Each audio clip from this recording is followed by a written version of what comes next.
पंचमुखी हनुमान कवच तरदिशि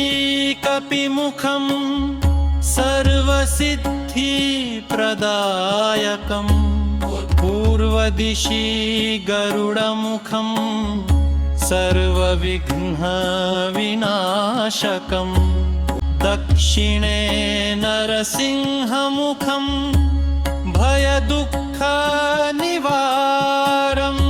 पश्चिमे हयग्रीवमुखं ज्ञानप्रदं शुभावहम् ऊर्ध्वे रामदूतमुखं सर्वरोगभञ्जनं परम् ऊर्ध्वे रामदूतमुखं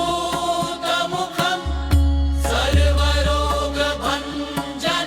परम् मुखं नमस्कृत्य सर्वकार्यसिद्धिदम्